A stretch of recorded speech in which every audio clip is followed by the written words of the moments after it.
রাস্তায় যেভাবে ঈদ করা যায় পরিবার ছাড়া, মানে কুরবানির আমেজটা ছাড়া এইরকমই কাটছে। তো আমরা এখানে ইচ্ছে করে আসলে পড়ে আছি না।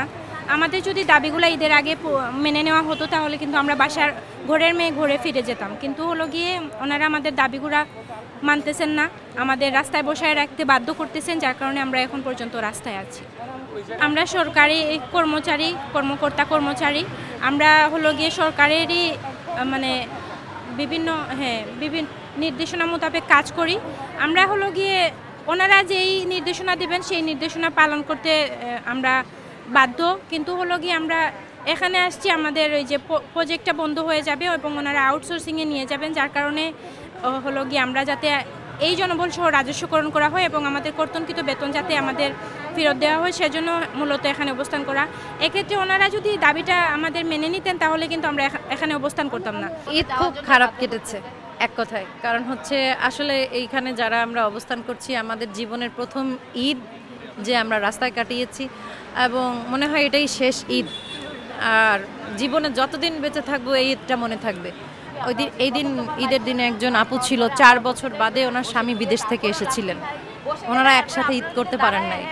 উনি কথাগুলো বলতে বলতে গণমাধ্যম ভাইয়ের কাছে বলতে হচ্ছে গিয়ে উনি কান্না করে দিচ্ছেন এবং ওনার কান্না দেখে আমরাও কান্না করছি। আসলে আমাদেরও তো পরিবারের সাথে অনেক ভালোভাবে ঈদের দিনটা কাটানোর কথা ছিল, কারণ আমরা তো ঈদের আগের দিন এসে রাস্তায় বসে গেছি, বিষয়টা তো তা নয়। আমরা গত 28 তারিখ থেকে এখানে বসা। সরকার বৈষম্য বিরোধী বলতেছে, দেশ বৈষম্যহীন বাংলাদেশ বলতেছে, কিন্তু আসলে দেশ বৈষম্যহীন বাংলাদেশ হয় নাই। তাহলে সরকারের তরফ থেকে একটা মানুষ হলেও এখানে এসে সমস্যাগুলো শোনার চেষ্টা করতো, কেন আমরা রাস্তায় বসেছি সেগুলো জানার চেষ্টা করতো, সমস্যার সমাধান করে আমাদের বাড়িতে পাঠানোর চেষ্টা করতো। মনে হয় যে আমরা শুধুমাত্র নারী, এই জন্যই হচ্ছে আমরা এই বৈষম্যের শিকার হলাম।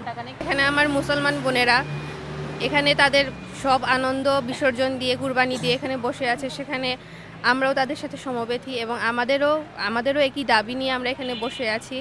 তো ঈদ বলবো না যে আমি মানে ভালো কেটেছে, খুবই খারাপ কেটেছে এটাই, কারণ সবারই ছোট ছোট বাচ্চা আছে, পরিজন আছে, সবাই বাড়িতে বাচ্চা রেখে এসে এখানে রাস্তায় বসে আছি, এটা নিশ্চয়ই কোনো সুখকর বিষয় নয়।